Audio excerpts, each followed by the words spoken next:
Salut tout le monde, on est de retour, bienvenue dans Ça déraille, le podcast vélo le plus déjanté. Aujourd'hui, gros programme. D'abord, on va revenir sur les mondiaux de cyclisme qui ont eu lieu la semaine dernière à Glasgow. Van Der Poel, Remco, Kopecky, Laurens, tout y passera aujourd'hui. Et puis, deuxième partie consacrée au Mercato, oui, parce qu'il y a déjà de grosses signatures du mouvement dans ce début de Mercatal, même si ce n'est pas encore terminé. Il y a de quoi dire aujourd'hui, ça sera dans le sprint final. Avec moi ce soir, ce matin, ce midi, cet après-midi, ça dépend quand vous nous regardez. Il était à Glasgow il y a encore 5-6 minutes là. Il a débarqué directement en jet privé pour rentrer chez lui. James Odvart, salut. Salut à tous, salut. Un Mais peu... on dit aïe en Écosse. Aïe. Ouais, Ça y est, ouais. blasé de l'Écosse. On n'a pas aimé le... C'était pas très beau? Si, Glasgow, c'est une belle ville, non?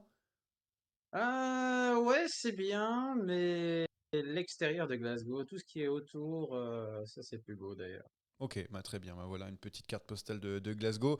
Il a dû commenter certaines courses. Vous l'avez entendu, Théo Barbet-Duquil est avec nous aujourd'hui. Salut Théo. Ouais, moi j'ai pas découvert Glasgow. Oui, Salut à bon. tous. Mais par contre, tu as fait quelques courses. Tu nous as fait des juniors, de la piste, du VTT. Tu as fait une petite course par-ci par-là? J'ai fait du trial surtout, Ah, du trial. très honnêtement. Très bien. Dommage, pas de BMX, puisqu'on brille, nous, Non. Français. Ouais. On brille. On retourne à Glasgow. Du coup, James, ça te dérange pas qu'on retourne à Glasgow? On va parler des mondiaux. C'est bon? On y retourne. C'est parti donc pour le départ. Allez mon petit, on en remet là, on en remet. On va parler des grandes stars de ces mondiaux, des grandes courses aussi. Mais avant de commencer dans le détail, on va parler de ce parcours, ce fameux parcours qui nous a animés pendant une semaine, avec ses virages, avec ses petites bosses. Alors, certains l'ont décrié, ce parcours, certains l'ont adulé, ont adoré ce parcours. James, toi qui étais sur place, qu'est-ce que tu en as pensé de ce parcours avec ses nombreux tours et ses virages? J'en ai pensé que c'était très spectaculaire. Ça, on a l'impression qu'on est dans un circuit de Formule 1 en fait, parce que il y a des virages, ça n'arrête pas. Après, voilà, il n'y a pas grand-chose d'autre à ajouter. Je pense qu'on a tout dit sur ce circuit. Je retiendrai quand même ben voilà, il est un peu, voilà, injuste avec certains coureurs. Il y a quand même voilà, des coureurs qui ont perdu tout espoir sur panne mécanique et qui n'ont eu aucun espoir de rentrer. C'était quasiment impossible sur ce circuit. Je pense côté français à Christophe Laporte qui n'a pas eu l'occasion véritablement de montrer de quoi il était capable. Ça n'aurait rien changé au podium final, soyons bien clairs. Mais voilà, il y avait un petit côté injustice pour certains. C'est vrai que certains observateurs ont critiqué ce circuit parce que voilà, c'était pas forcément une course de vélo. Voilà ce qu'il disait, plus un peu plus du cyclocross. Théo, je sais pas ce que tu en as pensé toi en regardant la course. Alors c'est vrai, on s'est régalé. Il y a eu de belles courses, il y a eu du suspense jusqu'au bout, il y a eu de grands vainqueurs, ça c'est sûr. Mais c'est vrai que parfois on s'y retrouvait plus quoi. Bah, c'est vrai que c'était intéressant d'avoir le ressenti de James qu'il a vu de ses propres yeux et surtout qui a pris la température avec les gens qui l'ont couru ce circuit. C'est vrai que plus que la dureté du circuit, c'était surtout le fait que en fait aucune erreur n'était pardonnée en fait. C'est-à-dire que une fois qu'on était devant, bah tout allait bien. Et s'il y avait le moindre problème, en fait, comme tu l'as dit, James, je crois dans un article la semaine dernière, bah, les voitures suiveuses en fait n'avaient plus aucun rôle. En fait, une fois que tu étais sur le circuit, en fait, c'est soit tu croises les doigts et tout va bien Mm. et tu joues avec ta condition physique du moment. Mhm. Mais si tu as le moindre pet, comme c'est arrivé à Christophe Laporte d'ailleurs, bah même les 40 secondes, tu les revois jamais parce que ça, t'es en prise tellement tout le temps que finalement, ça ne pardonne pas en fait. Alors par rapport à ce que tu viens de dire, justement, sur l'impuissance des voitures suiveuses, il faut savoir que certaines nations, je peux la citer, la Belgique notamment, a adopté un système vraiment un peu hybride pour Mm. essayer de donner des consignes. C'est-à-dire qu'on avait le sélectionneur ben voilà, qui était dans la voiture, au volant.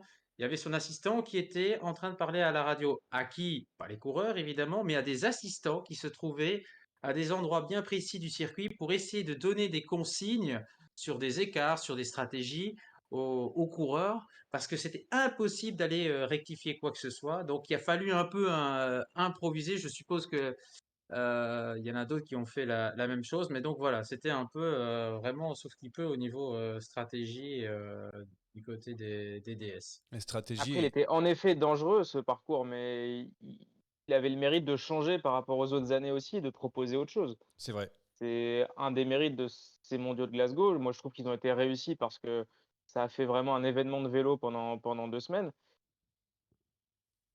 L'enseignement à avoir, c'est qu'il ne faut pas que ce soit ça tous les ans parce que ce sera un peu trop la loterie. Mais finalement, une fois de temps en temps, c'est pas si inintéressant, en tout cas dans le déroulement des courses et dans les scénarios. Oui, on a eu de beaux vainqueurs, hein. D'ailleurs, on va commencer par le premier vainqueur. Je parle de cyclisme sur route. Ce grand vainqueur, j'allais dire Wout van Aert. Ça, c'est le premier lapsus. Mathieu Van Der Poel, qui a battu donc encore une fois Wout van Aert et Tadej Pogacar. Sur ce circuit, James, même si on est belge, est-ce qu'on peut se dire quand même que Van Der Poel était le plus fort, il n'y avait rien à faire? On a le droit ou pas de le dire? Bien sûr que oui, et tout le monde le disait, Wout, il y avait unanimité à partir du moment où voilà, son démarrage il ne surprend personne. Je veux dire, Wout, on le voit bien, il ne sait pas aller, c'est pas comme si il est surpris par le démarrage, il le voit passer comme un avion, il n'y avait rien à faire, c'est tout, point, c'était le plus fort.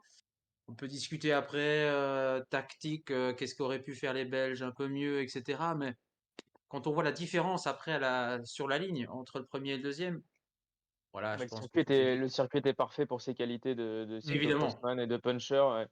Et ses efforts très courts, répétés, c'est tellement sa filière que le voir hors du podium aurait été une immense surprise.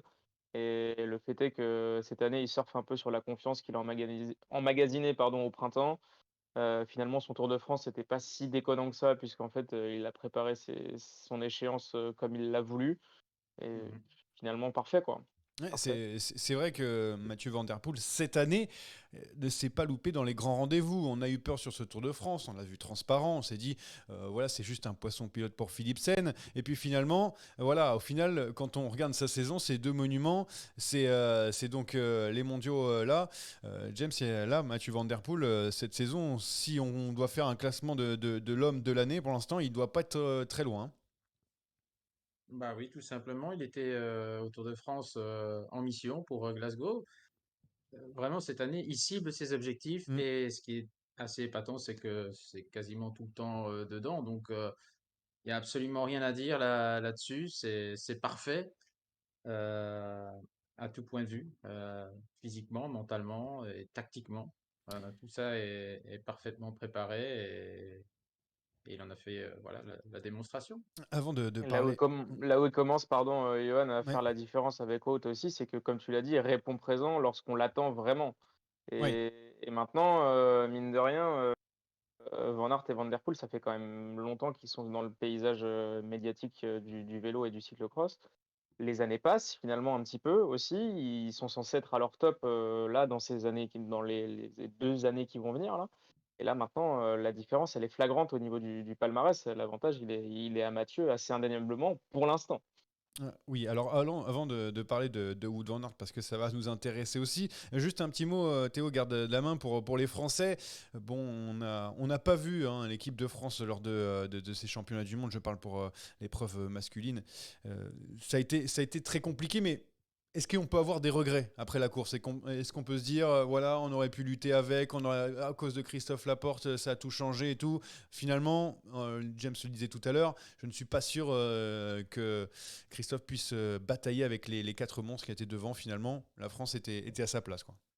Bah, elle est complètement à sa place et le génie de Thomas Voeckler ou pas d'ailleurs, parce que certes, c'est une construction d'équipe, et cetera, mais à la différence des autres mondiaux où on a un peu brillé, on avait les coureurs pour briller.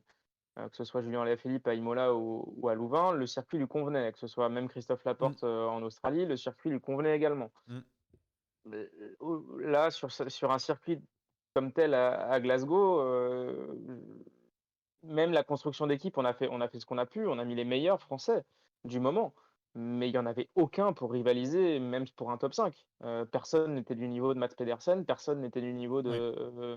de Van Der Poel, de Van Aert, et on est à notre place. Le petit regret, c'est que je pense que Christophe Laporte avait ciblé cet objectif-là et qu'il avait visiblement bien récupéré de son Tour de France, et peut-être que c'est la petite déception, c'est de ne pas l'avoir vu disputer au moins ses chances. Mais comme tu l'as dit, James, je pense pas qu'il aurait pu lutter pour une place sur le podium. Bah, Ouais. j'ai discuté avec Thomas Voeckler en allant au bar. C'est Il me souvent qu'on disait, discute. C'est le best-of, ça y est, c'est directement, je vais le mettre in out, c'est parfait. Vas-y, continue. il le disait lui-même, on n'avait pas les armes. Vraiment, il le dit lui-même, on n'avait pas les armes. Et Christophe Laporte, à la régulière, aurait fait entre 5 et 10. Oui. Donc voilà, Thomas Voeckler le disait lui-même. Donc pas de gros regrets à avoir au final. Il n'y aurait pas eu de médaille pour la France ce jour-là, faut pas se leurrer. Ah ben on va parler de la Belgique maintenant avec Wout van Aert qui a terminé deuxième. Hein. Il truste toutes les places sauf la première position depuis un petit moment maintenant. Je veux dire le malheureux, mais voilà, c'est souvent malheureusement sa place. Tadej Pogacar troisième. Et, je voulais parler des Belges. Remco, il fait un peu plus loin. Je sais plus combien il fait. Je vous avoue dans le classement, c'est un peu anecdotique par rapport à ça. Alors, est-ce qu'on peut avoir de la déception pour Wout van Aert qui quand même, après cette course, eh bien, il critiquait le fait qu'il n'y ait pas eu d'infos, notamment sur la chute de Mathieu Van Der Poel. Il n'y avait pas les oreillettes à ce moment-là. C'est vrai que, bon, ça aurait peut-être pu changer quelque chose. Ils auraient peut-être mis un petit coup pour revenir sur Aurait Mathieu Van changé Der Poel à ce quoi? moment-là. Pas Je rien. sais pas, ce sont les propos de Wout van Aert. Je sais pas ce que James entend, mais voilà, pour la Belgique, c'est ce qu'il en ressort derrière. Oui, bon, ça, ça n'aurait absolument rien changé. Il était déjà bien parti. C'est sûr que sur un circuit comme ça, technique, avec tous ces virages, etc., c'est vrai que l'oreillette aurait peut-être été bénéfique. Peut-être qu'on aurait pu, oui, on aurait pu, je sais pas qu'on aurait dû, mettre les oreillettes pour ce cas-ci.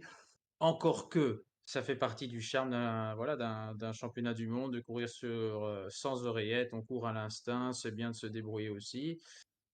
Mais bon, voilà. Si tu fais ça, tu la dévoies, c'est plus les championnats du monde si tu fais Oui, ça. voilà, Mais oui, bien sûr, malgré, voilà. malgré le circuit malgré le fait que le circuit soit Hmm. peut-être entre guillemets dangereux ou en tout cas compliqué, ça peut pas être un argument pour revenir là-dessus. Le championnat du monde a toujours eu ses propres histoires, ses histoires dans l'histoire, ses histoires à tiroir entre des rivalités même à l'intérieur de nations. Et l'oreillette aurait un peu dénaturé tout ça. C'est pour ça qu'on regarde un championnat du monde aussi. C'est pour ça qu'on le regarde pendant 300 bornes. Parce qu'on attend justement qu'il y ait des règlements de compte, même parfois entre nations, parfois entre coureurs d'équipe. Et puis à Glasgow, finalement, les meilleurs étaient devant sur le circuit. On attendait Van Aert, on attendait Pedersen, on attendait Pogacar et Van Der Poel. Et le résultat, c'est eux qui ont fait la course pendant 60 bornes tout seuls. En fait, la hiérarchie était celle-là. Remco était sans doute très fort également, puisqu'on l'a vu sur le chrono, mais c'est pas du tout Hmm. un circuit qui l'avantageait et qui était dans sa filière d'effort. Non. Donc voilà, finalement, les meilleurs sont à leur place. Donc deuxième place pour Wout Mais van Aert, ouais. podium pour lui pas de podium pardon pour lui sur le contre-la-montre. James, est-ce qu'en Belgique on est déçu des mondiaux de Wout van Aert? Est-ce qu'on est déçu? Parce qu'il fait quand même une breloque, hein, mine de rien, c'est pas si mal. Mais bon, c'est vrai que quand on parle de lui, on attend toujours 1 et 1. Voilà, c'est tout.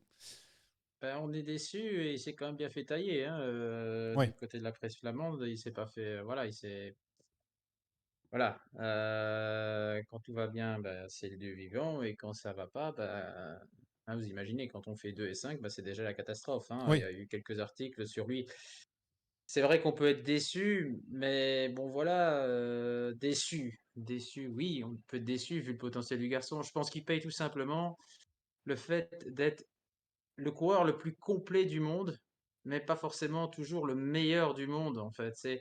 C'est un coureur qui est fort partout, partout, partout, mais vraiment très fort partout. C'est Bah pas ça, juste oui. qu'il se débrouille partout. Il est vraiment très fort partout. Mais, Pas c'est super pas le fort. coureur. Voilà. C'est, voilà, quand il y a un démarrage comme celui de Van Der Poel, eh ben, il se fait battre à l'explosivité. C'est pas le meilleur grimpeur. Il y a toujours des meilleurs sprinteurs que lui. Il y a toujours des meilleurs rouleurs que lui aussi. Ça s'est vu sur ce chrono. Donc voilà, il paye un peu aussi. cette polyvalence qui l'empêche d'aller désespérément la mettre au fond, quoi. Déception pour toi, Théo, Wout van Aert, l'une des déceptions de ces mondiaux? Bah, oui et non, parce que lui et toute la Belgique, je pense, attendaient un titre, très clairement.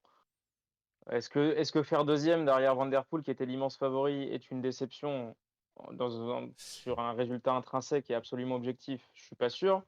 Évidemment que, comme je disais tout à l'heure, les années passent, les opportunités Ouais. passent, et à un moment, va falloir quand même un jour la mettre au fond, parce qu'on rappelle que jamais gagner un maillot arc-en-ciel, hein, sur route.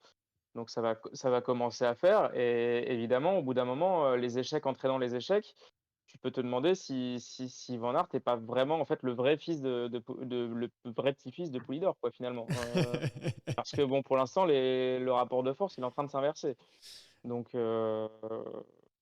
Bon. Après, le contre-la-montre, je le mets un petit peu entre parenthèses, parce que je pense qu'avec le calendrier de saison, la place des mondiaux cette année, euh, après le printemps qu'ils ont connu, je pense qu'il y avait un vrai manque de fraîcheur. On l'a vu avec Pogacar sur le Ouais, chrono, Pogacar on qui l'a est vu fini loin. avec certains qui sortaient du tour également, avec Marlène Reusser qui a fait également un peu N'importe quoi. burn-out.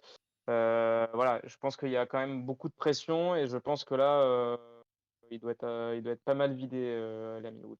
Oui, bon, c'est vrai que ça a été un peu plus compliqué sur le chrono pour Wout van Aert et notamment Tadej Pogacar, mais c'est pas grave. Pour la Belgique, il y a toujours quelqu'un qui permet de sauver la nation, Remco Evenepoel, qui donc remporte ce contre-la-montre, donc des championnats du monde, après le titre en ligne l'année dernière.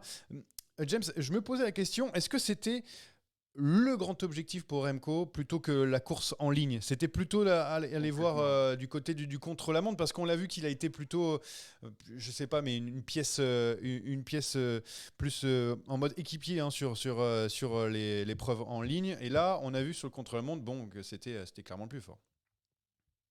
Oh bah, très clairement, c'était son objectif. Et il l'a même affirmé en conférence de presse en tout début de mondial, que s'il avait le choix, Wout est champion du monde sur la course en ligne et lui sur le chrono. Donc déjà, partant de cela, c'est très clair.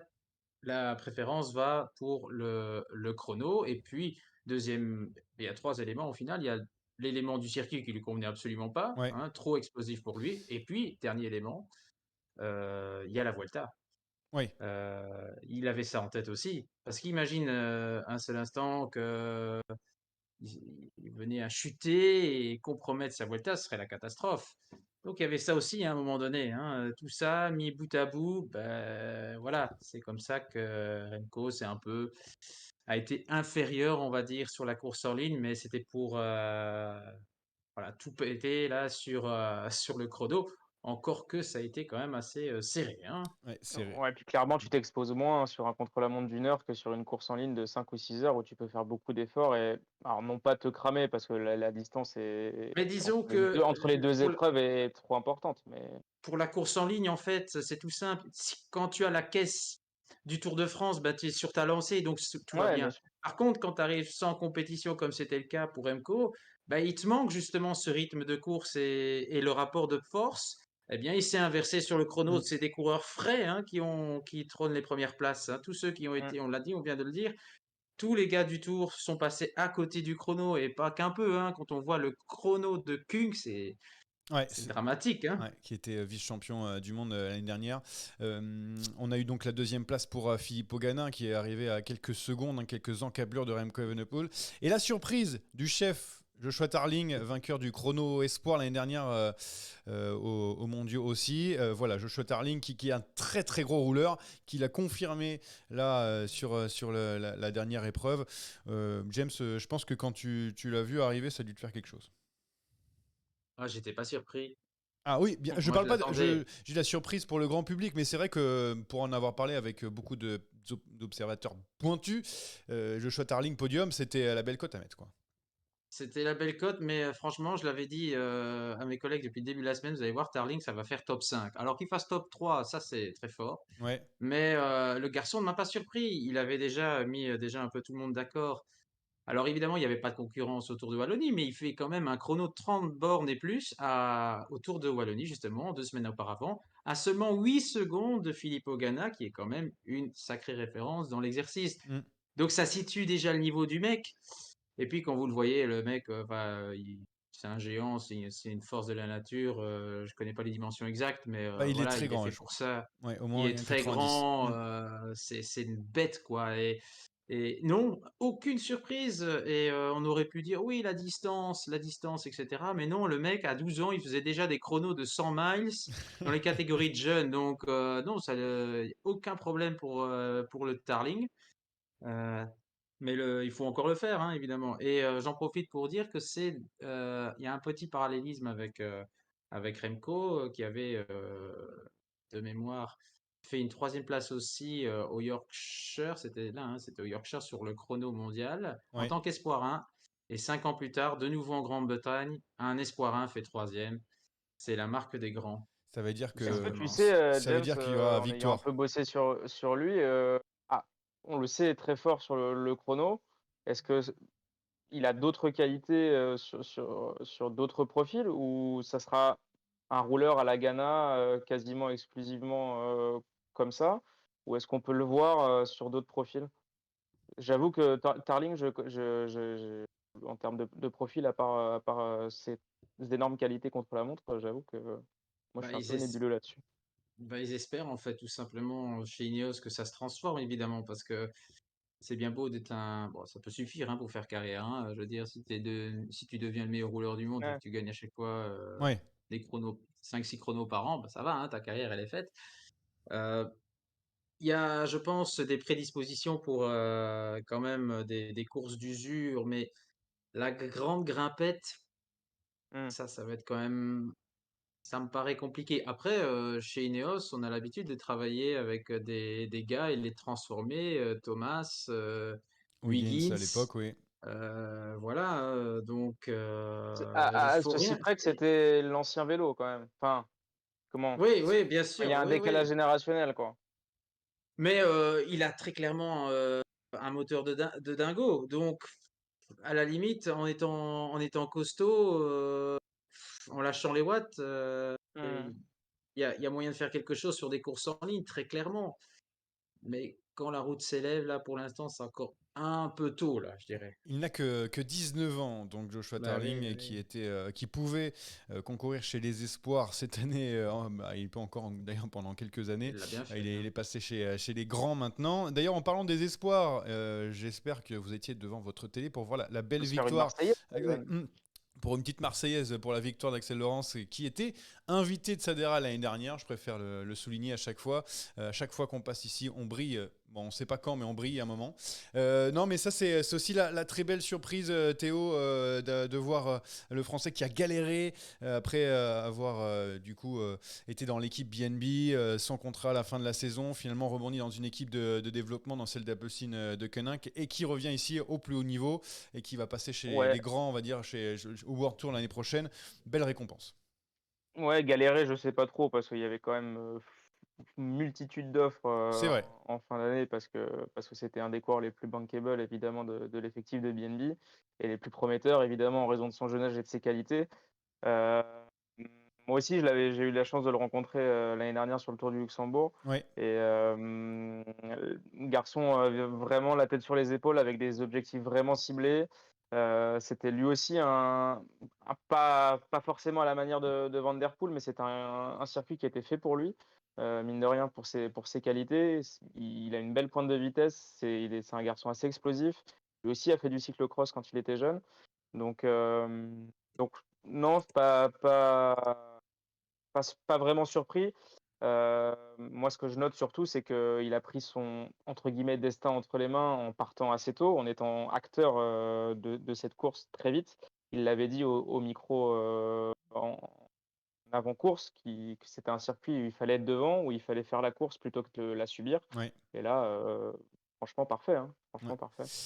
Lui qui avait envie de vomir à la fin, dans les 10 derniers kilomètres, c'est Ah ce qu'il a bah, déclaré Bah ouais, à tu la fin. Mais de m'étonnes, toute ouais. façon, tout le monde a fini à bout, mais hein, vraiment, à la fin. il a fini, oui, il a fini au bout de sa vie, hein, Ouais. vraiment là, c'était incroyable, hein, tout ce qui est sorti après l'arrivée, c'était magique, Ouais, hein, on n'a c'était pas, Après, what the c'est fuck, vrai hein. que on n'a pas envie de quand savoir. il est passé dans la réserve d'Alpecin, on s'est dit, ouais, c'est une petite magouille pour le faire rentrer au niveau de l'effectif, etc.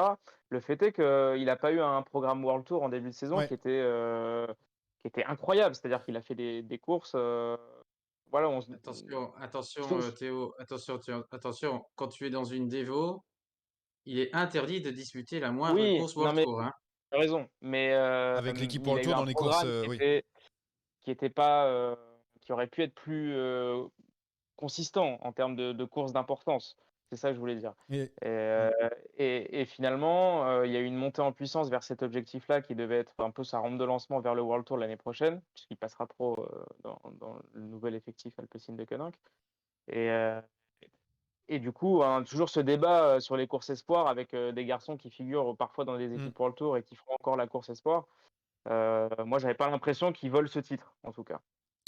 oui, alors Axel Laurence, qui a fait quelques courses, hein. Je veux dire, Timo Kalish, par exemple, pour Alpecin-Konak, on a fait un peu Il plus. Par faut, exemple, il on faut quand parle même de Oui, développement préciser, team. Vas-y, James. petite anecdote quand même, il y a un peu du Van Der Poel quand même dans cette histoire, hein, parce qu'il l'avait appelé avant la course pour lui donner des conseils sur quand attaquer et sur la Eh pression ben, des pneus, hein. Donc il y a un petit peu de VDP dans cette victoire quand même aussi, hein.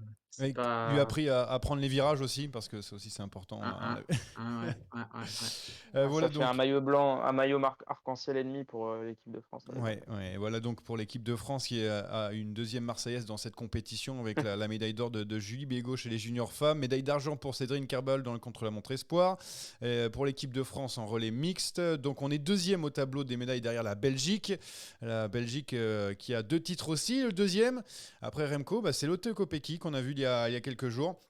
Lotte Kopecky qui a été, comme Mathieu Van Der Poel, j'ai envie de dire, la plus forte sur l'épreuve femme, même s'il y a eu du suspense vraiment dans les tout derniers kilomètres cette fois-ci. Mais là, autant vous dire que quand on a critiqué un petit peu le parcours, là, ça a fait vraiment quelque chose de magique, James. Oui, alors là, franchement, on s'est régalé, hein, une course avec beaucoup de suspense, indécis. À un moment donné, on se disait, tiens, Lotte, elle a un bon jour, mais est-ce qu'elle a un super Ouais, jour? elle en avait peut-être trop fait Euh, pendant un moment. On avait l'impression que après, elle euh, devait se débrouiller un peu toute seule au Vollering, elle milieu. a même pensé qu'elle était vraiment pas bien et ça l'avait mis en confiance, mais finalement, Lotte a mis tout le monde d'accord, comme prévu au final, hein, sur sa lancée du tour. Elle a voilà, assumé son statut de ultra favorite. Euh, et c'est bien, c'est chouette. Ça fait 50 ans que la Belgique attendait ça quand même, hein, chez les femmes, donc Ouais, on a elle remis s'est fait celle-là. l'église belge au milieu du village. Donc avec la deuxième place, on le rappelle, de Demi Vollering et la troisième de Cécilie Uttrup Ludwig. Un petit mot, tu voulais rajouter dessus sur la course femme, Théo, avant qu'on enchaîne avec la suite? Je ne peux pas parce que je n'ai pas regardé. Ah bah écoute, tu peux te la faire en replay parce que vraiment les derniers kilomètres étaient vraiment Oui, magiques. je me suis fait le résumé des derniers kilomètres en replay, mais quand je ne peux pas, quand je n'ai pas regardé, Ah je oui, ne donne pas de mon avis. t'étais Contrairement à Anthony la Nicolas. polynormande, c'est ça que tu commentais Voilà, en parallèle. Ouais, tu peux pas tout faire, malheureusement. Un petit mot aussi, je exactement. voulais donner un petit mot sur Chloé Dygert, l'américaine qui a donc été championne du monde du chrono et qui est revenue en force après sa grave chute il y a 3 ans dans ces mondiaux. D'ailleurs, si je me trompe pas, James, c'est ça, je me trompe pas, c'était les mondiaux parce que je veux pas dire de C'était au Ouais, bêtises. c'est Mondiaux dans à un Imola en virage à droite 2020. là. Ouais. Voilà, et donc sur la En glissière. 2020. Ouais, et qui revient au plus niveau, ça fait plaisir. On termine cette première partie sur les mondiaux assez rapidement. Bon, on a parlé des surprises, de belles surprises, il y aura peut-être autre chose à dire, mais sur les déceptions et ce que vous avez noté très rapidement, James, tu as une belle liste. Alors moi, il y a vraiment quelque chose qui m'a vraiment particulièrement énervé, c'est Marlène Rosser, hein. Pourquoi? Alors pourquoi? Parce que là, je vois Marlène Rosser, le malaise de ce mondial, mais pourquoi en fait C'est le malaise général, c'est invraisemblable. Donc, qu'elle s'arrête, etc., et que ça ne va pas dans la tête, moi je veux bien l'entendre. Sa déclaration, voilà, on l'a écrit, hein, on a rédigé. C'est quelqu'un qui n'en peut plus. Hein, quand on interprète ses propos, voilà, elle a besoin de faire une pause, dire stop. Oui. Très bien, ça s'entend. On sait très bien que c'est un métier difficile, que le métier de coureur est difficile. Fait une pause, revient dans quelques mois. La santé mentale des coureurs, c'est un sujet qu'il ne faut pas négliger. Mais après, comment est-ce possible qu'elle revienne pour la course en ligne 3 jours après, comme si de rien n'était? Ça, c'est invraisemblable déjà. Qu'elle marche, bon, en soi, c'est pas une surprise puisqu'elle est forte depuis le début de la saison. Et puis derrière, elle termine et pas moyen d'avoir quoi que ce soit. C'est-à-dire Ah, ça t'a que fâché. elle parle à la télé donc en suisse allemand, à la une fois en français, et puis on l'enlève et elle s'en va de la zone mixte. Pas moyen de la voir. Et vraiment, presque en faisant un sprint pour vraiment nous éviter. Voilà, si toutes les athlètes commencent à faire ça, ben, ça sert plus à rien d'y aller. Donc, Euh, voilà, C'est une moi affaire je, personnelle, James. ouais, j'ai l'impression, c'est ouais. pas personnel, mais non, mais il y a y a rien à voir avec. Après, c'est pas ça, ça nous a pas empêché de faire des articles, etc. Mais je trouve que, voilà, quand on passe du burn-out à une situation où on veut pas parler à la presse. Je la vois dans la rue avec Tom Dumoulin la veille, voilà, Tom Dumoulin qui a eu aussi des problèmes, je veux dire, dans la tête, Ah je bah veux ça, dire, c'est clair. sa santé mentale, voilà.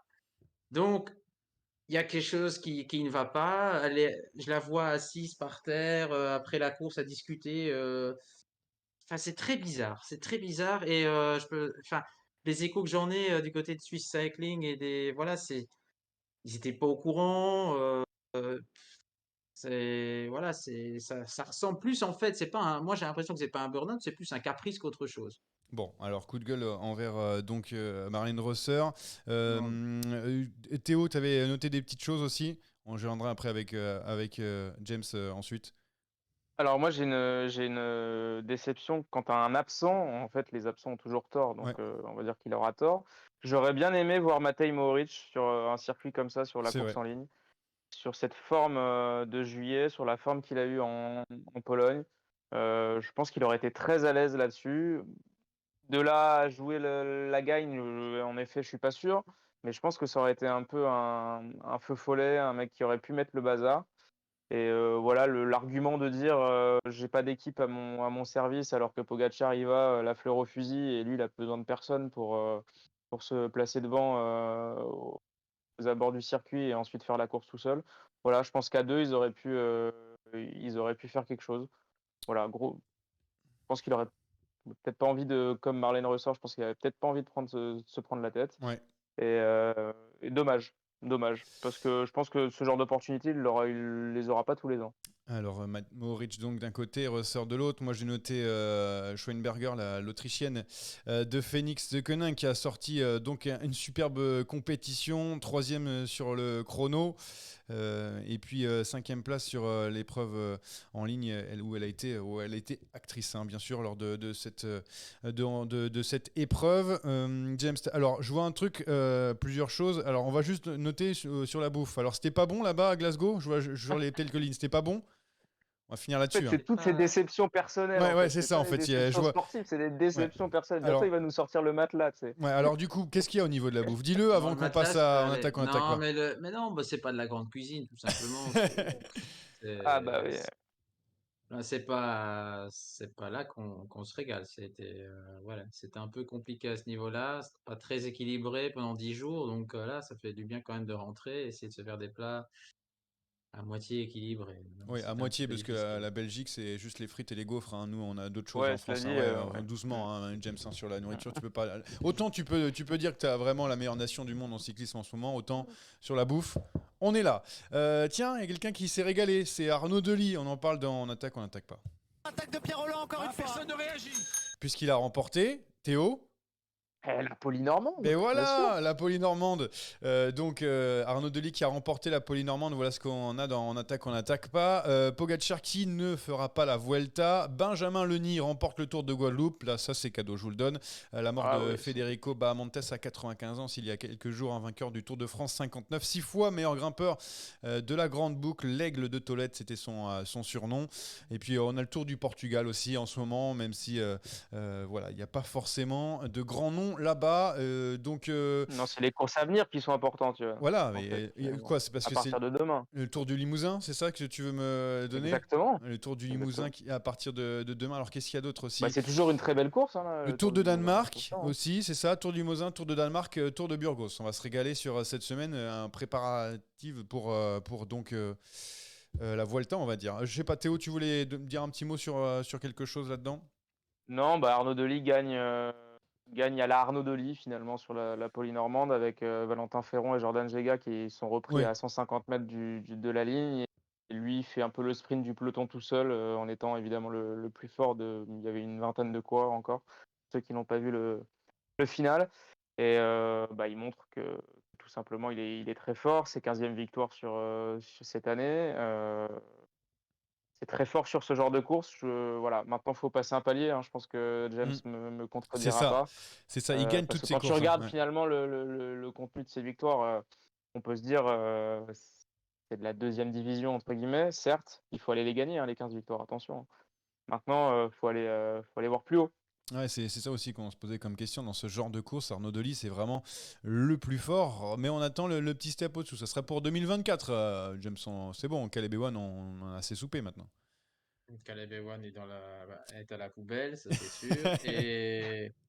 Et non, pourquoi attendre 2024? Il y a les classiques canadiennes, attention, Ah, attention, il C'est va un y peu dur, aller. non, pour lui, non, au Canada? Ah oui, il y en a une. Alors je sais jamais par c'est Une quoi, des contre. Montréal, deux, Québec, une des ouais. deux, Il moi, y en me a une des paraît. deux, il y en a une des deux qui est toujours plus dure que l'autre, mais je ne sais jamais dire laquelle. Je pense que c'est la première qui est la plus abordable. Enfin, je sais Ouais, plus. Voilà. Mais on dira que la moins dure des deux, ben, on va ouais. voir. On va voir. Je dis pas Hmm. qu'il va la gagner, mais pourquoi pas faire un podium? Bon, alors Allez, c'est ce soyons qu'on fous. espère pour Arnaud Delis. On espère aussi le voir dans Non, les sprints. demain Burgos avec la rentrée de Roglic, quoi. Voilà, C'est ça Primoz Roglic qui revient, qui va faire la Vuelta avec Jonas Vingegaard. Il y aura plein de choses à dire. Ce sera la semaine prochaine. On va faire le débrief, Ouais. la preview de la Vuelta qui s'annonce quand même palpitante sur le papier. Remco vs Jumbo. Mais ça, c'est une autre histoire. On passe au mercato parce qu'il y a pas mal de choses dans ces derniers jours, pas mal de petites signatures. On aura le temps d'en parler ensemble comme ça. Oh le coup de tête! Oh le coup de tête de Marco! Oh le deuxième coup de tête de Rencho! Oh que ça c'est pas bien!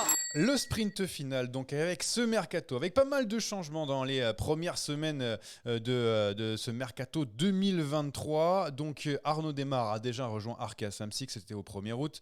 Jonathan Milan chez Lidl Trek, Barguil et Jacobsen chez DSM, Carlos Rodriguez chez Movistar, Sivakov chez UAE, Tao Gegenhardt chez Lidl Trek aussi. Enfin, il y a plein de choses. Et moi, ce que je vous demande, les gars, c'est qu'est-ce que vous retenez de ce mercato avant qu'on entre dans les, comme d'habitude, dans les petits détails. James, allez, Démarre demain d'ailleurs, hein. démarre demain.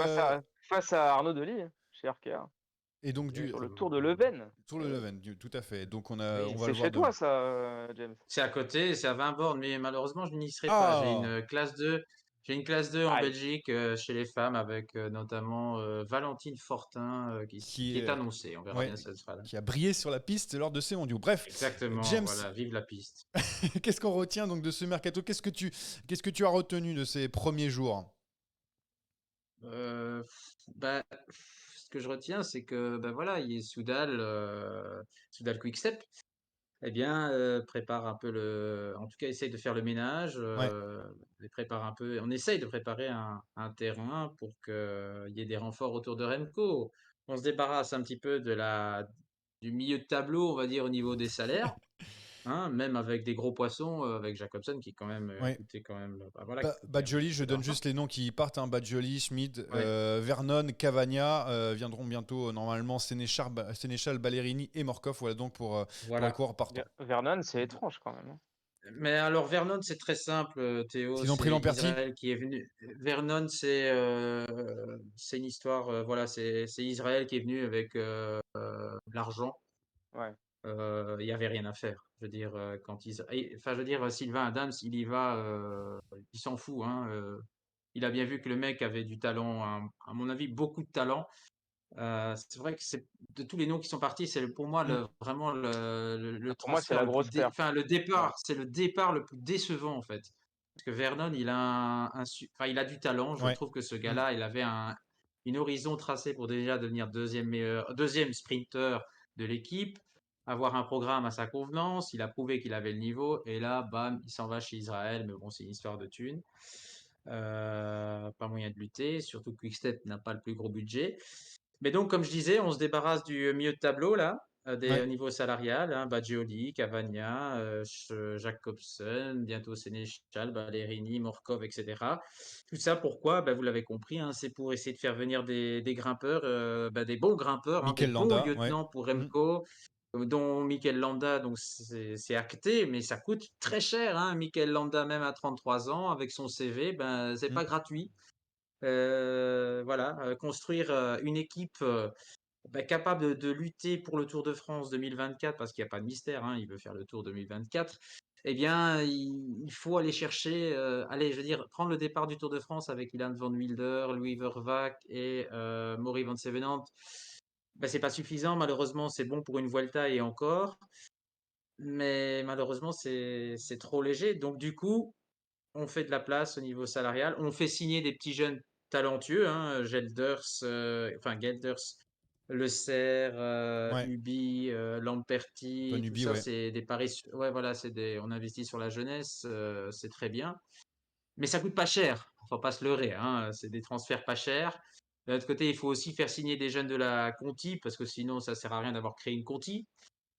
Donc voilà, et maintenant, il faut voir un peu ce qui va arriver. On annonce quelques noms, Bah là, mais sur les C'est noms, quoi c'est les rumeurs, Matteo James, Fabro, d'Ineos Matteo voilà, Fabro, voilà. Georges Bennett. avec Remco? Ah ouais, Mais Johan est en train de citer les non noms là, mais il veut hein, dire d'Ineos avec Remco. Il veut parler de. Le départ, Ah, c'est ça qui alors agite Ineos, finalement. oui, alors il y a ce dossier. Alors du coup, comme on était ici en Grande-Bretagne pendant 10 jours, je me suis dit, je vais quand même aller taper à la porte des Anglais, hein, mes chers enfin mes chers collègues anglais, qui m'ont bien confirmé que c'était pas du pipeau, hein, cette histoire Hmm, d'Ineos. Mais en fait, cette histoire d'Ineos, elle est bien plus complexe que ça, parce qu'il y a un deal de matériel avec tout ça, parce qu'ils sont intéressés par la marque Specialized. Ils tout à aimeraient fait. bien avoir ces vélos en 2025, parce que là, ils ont encore un deal avec Pinarello jusqu'en 2024. Et Specialized, c'est la marque de vélo de l'équipe Soudal Quickstep pour le moment. Donc il y a ça aussi qui entre en ligne de compte. Et d'après ce que j'ai entendu, mais évidemment tout change, hein, là on est au 14 août 2023, la vérité du 20, ce sera encore autre chose. L'idée, ce serait peut-être de faire venir Remco, non pas en 2024, mais plutôt plus pour 2025. Maintenant, euh, évidemment, il faut prendre ça avec d'énormes pincettes. Mais en tout cas, Ineos est sur le dossier, ça c'est sûr.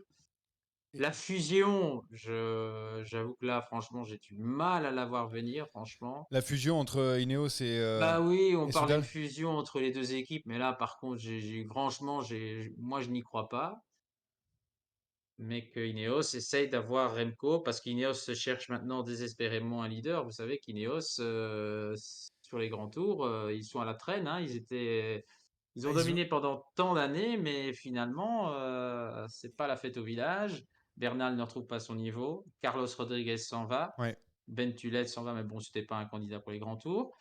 Finalement, ils ont besoin de retrouver un grand leader, et Remco, évidemment, voilà, c'est le leader parfait, hein. Ouais, Pour les grands tours, c'est nickel, hein. Remco qui est en contrat jusqu'en 2026 encore. On a fait donc la Soudal En Quickstep, on l'a plus. bien compris, qui fait un petit peu le ménage pour faire la place à des grimpeurs. Théo, alors qu'est-ce que tu retiens d'autre en plus donc de ce mercato, maintenant que tu as eu le temps de réfléchir et de regarder? Bah, c'est pas très original, mais c'est un peu concomitant à ce dont on parlait pour la Soudal Quick-Step en termes de finances. C'est aussi l'hégémonie, des moyens, sur un mercato. Quand on voit le recrutement de UAE, heu et à, tout le moins de la Jumbo-Visma, bah, ça augure le fait qu'on va se retrouver avec encore une fois l'année prochaine, Eclipse qui sera, dominé par, 3 ou 4 écuries, surarmées et que derrière, c'est compliqué d'exister, c'est compliqué de faire des coups. Heu, on l'a vu par exemple avec la Groupama qui fait pas grand chose, Ouais, on va en parler plus tard. Ouais. qui reste encore, sur sa filière et c'est normal de faire progresser ces jeunes et de faire des renforts par-ci par-là en termes d'équipiers.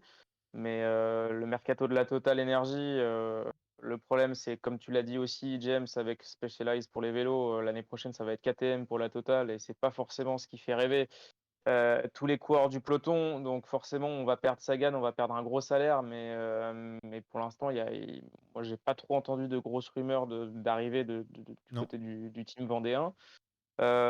Chez Arkea, on perd Warren Barguil qui retourne chez DSM. Moi, je suis très curieux de ce Ouais, transfert-là tout à fait. finalement.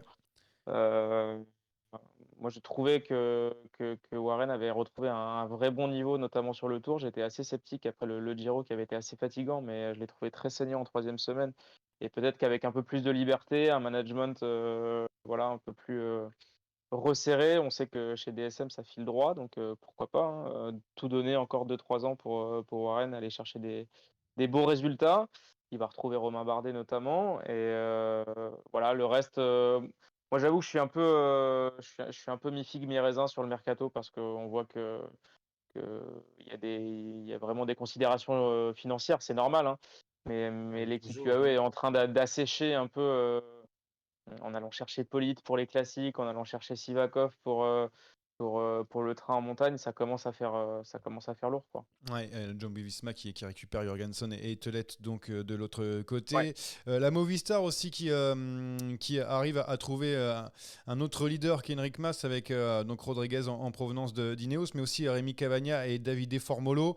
Je sais pas ce que James en Ouais. pense, mais c'est plutôt Théo. Je pense que c'est un bon recrutement. Ça leur permet de revenir un petit Ouais. peu sur le devant de la scène, j'ai l'impression. Ça me rappelle un peu le recrutement de la Lidl Trek qui est assez Ah, exceptionnel Little aussi. Trek, c'est Tao Gegenhardt et Jonathan Milan, Heu, c'est deux c'est coups exceptionnels. c'est Ouais. Et Badjoli Et aussi, Badjoli, hein, tout à fait, Badjoli. Badjoli, ouais, franchement, c'est quand même intéressant. Et Mais Tao, à c'est là aussi, Lidl, il faut il la y a un Lidl effet Trek, Lidl, hein. oui, il y a l'effet, c'est ce que j'allais dire, il y a l'effet nouveau sponsor, il y a un Mm. effet, on remet une petite enveloppe et forcément, bah, tu es un peu plus flexible, Ouais. n'est-ce pas? Un peu surpris de Jonathan Milan parce qu'il y a déjà quand même des bons coureurs pour le sprint dans la Lidl Trek, notamment Mats Pedersen, mais bon, ils vont pouvoir se batailler sur deux terrains un peu différents. Gegenhardt, par contre, ça, j'adore parce que voilà, on a l'impression que chez Ineos, comme on a plusieurs leaders, souvent on fait pas confiance à l'un et l'autre, etc. Et là, avec Tao Gegenhardt, on va pouvoir tout donner pour lui. En plus, il y a encore des coureurs qui peuvent largement l'aider. On a vu avec Skelmose qui fait de très belles choses. C'est Voilà. un vrai pari, hein, Gegenhardt, parce que c'est Ouais. quand même un bébé Ineos et clairement, c'est une sortie de zone de confort. Enfin, souvent, on a cette expression-là pour les coureurs français qui vont à l'étranger. Bah, pour le coup, voilà, il a dû avoir des garanties, ça c'est clair. Et ça augurait, je pense que voilà, quand tu es leader chez Ineos, tu as un peu besoin de place aussi parce que c'est très bien d'être leader d'une équipe, mais chez Ineos, il faut d'abord être leader à l'intérieur de ton Ouais. équipe. Donc, Mm. Cette à un équipe moment, Ineos, c'est prenant, quoi. cette équipe Ineos va pas mal changer, hein, quand on Ouais. voit ce qui se trame, elle va avoir une autre tronche, hein, l'année prochaine. Il y a quand même pas mal de gros noms qui s'en vont. Et le truc, c'est qu'on n'entend pas non plus des arrivées. On parle évidemment du dossier Remco, mais à côté de ça, Ouais, pas Bah, est-ce qu'on grand-chose. n'a pas voulu dégager aussi une enveloppe ah oui, oui, oui, oui, bien sûr. pour Ah oui, pour évidemment, payer Remco. une éventuelle indemnité de Ouais. Ah, Donc, c'est possible, hein, bien ouais. sûr, hein, et bien sûr, hein, et Surtout il faut qu'on libérer parle en peut-être plus aussi, hein. du départ de Felipe Martinez aussi qui pourrait partir. Après, chez les Mhm. Ouais, bon, arrivés, alors ça. les rumeurs, c'est Tobias Foss. Voilà, donc je veux dire Oui, le c'est gros vrai, nom, ouais, mais ouais, ouais, c'est ouais. pas fou. Et du coup, Remco Evenepoel, bien sûr, qui fait partie des rumeurs. Bon, je termine du côté étranger avec donc la DSM qui lâche tous ses sprinters, Mayhofer, Wellsford et Dainese pour récupérer Jakobsen. Donc 3 pour 1. Ça aussi, c'est intéressant. Ça fait un petit moment que la DSM n'a pas eu un grand leader dans son équipe, notamment pour les sprints, parce que c'était toujours Il y avait compliqué, il trop de perdait des coureurs. sprinters dans cette équipe, Ouais, de toute voilà. façon. Donc on a viré on va dire trois moyens sans vouloir faire d'injure pour une superstar. En gros, c'est un peu ça pour Fabio Jakobsen. Et puis pas mal aussi pour Uno X qui récupère Leknesund et Kort Nielsen. Attention, encore une fois, Uno X qui recrute très bien, très malin. Et Tudor Ouais, avec la Tudor ouais, fait un beau recrutement aussi pour une Trentin, équipe Dainese, continentale, je Storer, trouve. Mayhofer. Voilà donc pour la Tudor Ouais, qui récupère franchement, aussi de très beaux intéressant. noms. Voilà, si Ça va marquer beaucoup de points UCI, hein, ça attention, hein, dans ouais. les classements, Ah les bah, il y a montées. clairement un objectif monté, hein, Ah ça bah ça c'est Ah, clair. là, c'est clair. on annonce la couleur, hein. On Et va pour le coup, il essayer y de a de se l'argent remettre. en plus. Oui, on va essayer de se remettre dans le match. Peut-être que ça va être Mmh, un peu juste sur 3 ans, parce que là, il y a quand même les résultats de 2023 qu'il faut prendre en compte, mais certes. avec ces gars-là, attention, hein. Ça peut aller très vite, en effet. On Ouais. termine juste avec la Groupama FDJ donc qui perd Thibaut Pinot, Arnaud Desmar et Storer donc la même année. À la place, on a Rémi Rochat, Russo et Bistrom. Madio a dit de toute façon les stars sont déjà dans l'équipe. Mais est-ce qu'on peut dire que c'est quand même un petit peu léger en remplacement parce que c'est vrai que le salaire de Pinot, le salaire de Desmar et le salaire de Storer, ça pouvait, pourquoi pas, laisser un petit peu d'espoir en un autre leader, pourquoi pas dans l'équipe. Ouais, mais après, t'as pas un budget extensible. Si Lenny Martinez continue de claquer les résultats qu'il claque et si Romain Grégoire Mm. continue de claquer les résultats qu'il claque, quand il faudra les prolonger, il faudra allonger Ouais, aussi on anticipe. une ligne de budget. Donc, il y a un moment, en effet, les leaders, ils sont là. Donc, faut se dégager aussi une souplesse de prolongation. Et quand on prolonge, forcément, on va pas prolonger au même salaire ou moins. Donc, surtout pour ces gars-là qui sont scrutés un peu partout et qui ont l'âge de négocier de contrats normalement à la hausse.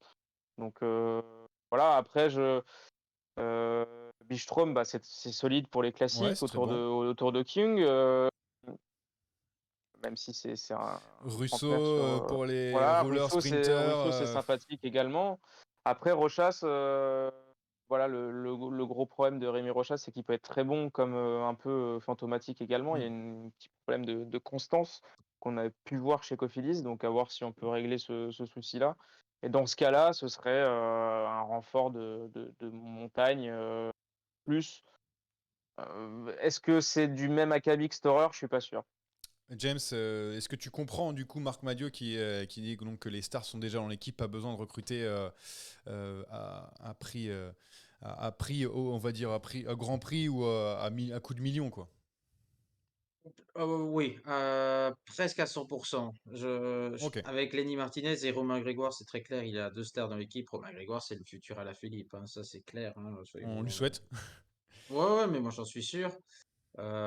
Déjà très courtisé, notamment Israël a tapé à sa porte encore très récemment, un coup de million. Donc il est très courtisé et Théo a tout à fait raison, hein, quand il faudra les prolonger, il va falloir mettre sévère.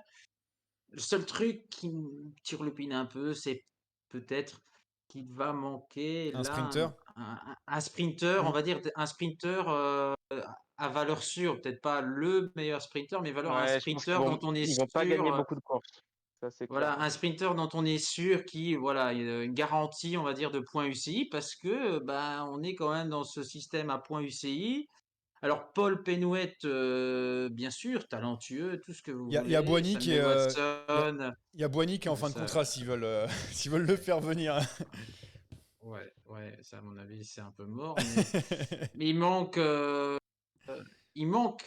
peut-être, voilà, un petit gars dont on est sûr qu'il fera toujours entre 5 et D'accord. 10. Alors vous allez me dire, ça sert à quoi? Ben, peut-être juste assurer les points UCI, ce serait peut-être assez prudent. Maintenant, avec Penouette et Watson, il y a moyen déjà de faire des belles choses, mais Ok. Attention quand même. Hein. On verra donc pour l'avenir de la Groupama FDJ. Juste dernier mot sur AG2R qui potentiellement peut récupérer Sam Bennett. C'est quasi fait. Et d'ailleurs, ça aussi c'est intéressant parce que ça fait un petit moment qu'on n'a pas vu un sprinter dans les rangs d'AG2R Citroën.